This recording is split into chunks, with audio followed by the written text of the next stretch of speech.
अस्सलाम वालेकुम ख़वातीन हज़रात। इसराइल और फ़लस्तीन की हालिया जंग के हवाले से मैं अपना तनकीदी जायज़ा आपके सामने पेश करूँगा।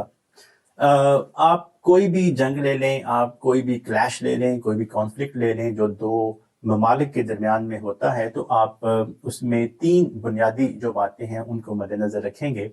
सबसे पहली बात तो ये है कि जो दो ममालिक आपस में लड़ना चाह रहे हैं, उनका आपस में ताकत का तनासुब क्या है। कहीं ऐसा तो नहीं कि एक मुल्क जो है वो दूसरे से ताकत के लिहाज से बहुत ज़्यादा पावरफुल है, बहुत ज़्यादा ताकतवर है, और दूसरा जो है वो उसके मुकाबले में ऐसे ही है कि जैसे शेर के सामने बकरी।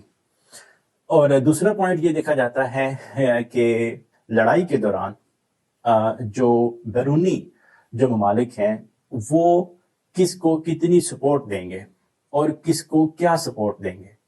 और तीसरा पॉइंट जो है वो ये देखा जाता है कि जंग जीतने या हारने की सूरत में जो दोनों फरीकैन हैं उनको फ़ायदा या नुकसान क्या होगा। तो हम देखते हैं कि फ़लस्तीन और इसराइल इन दोनों में ताकत के लिहाज से बहुत ज़्यादा फ़र्क है। इसराइल जो है वो फ़लस्तीन से ताकत के लिहाज से, असले की दौड़ के लिहाज से बेपनाह आगे हैं, दोनों का कोई कंपैरिजन ही नहीं है।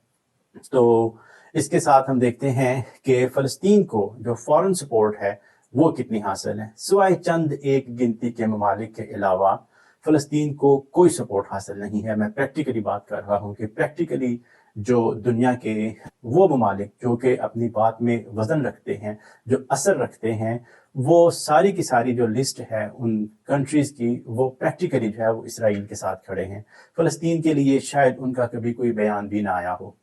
और तीसरी बात जो है कि क्या खोया और क्या पाया, और इस जंग का जो है वो फ़ायदा या नुकसान क्या होगा। तो उसमें हम देखते हैं कि तारीख़ में जब से इसराइल का वजूद जो है वो हुआ है, उसके बाद से लेके तो अब तक इसराइल में और फ़लस्तीन में बेशुमार छोटी और बड़ी जंगें लड़ी जा चुकी हैं, और कम व बेश तमाम जंगों का जो अल्टीमेट फ़ायदा है वो इसराइल को ही हुआ है।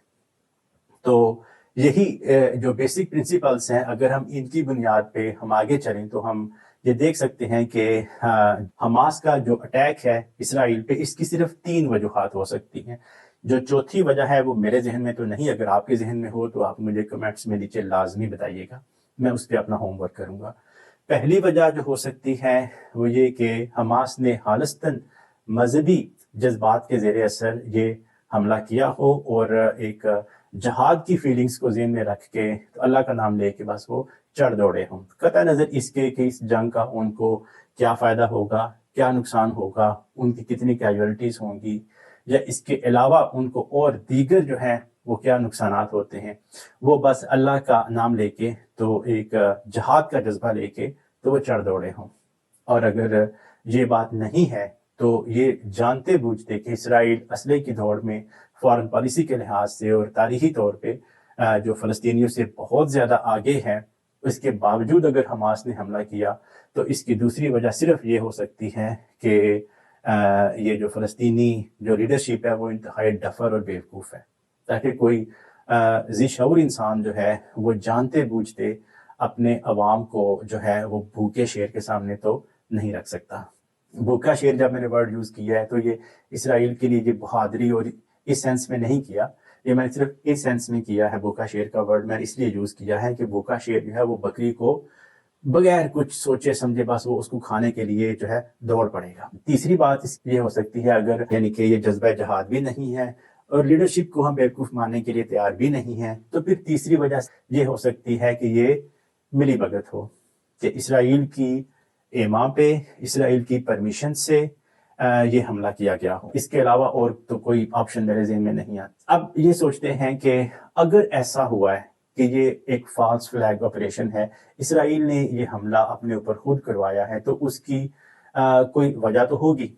तो उसकी क्या वजह हो सकती है, पॉसिबिलिटीज़ में जो है क्या क्या हो सकता है कि इसराइल ने अपने इतने शहरियों को भी मरवाया, अपना जो बिल्डिंग्स का लॉस भी किया, अपना मटेरियल लॉस भी किया।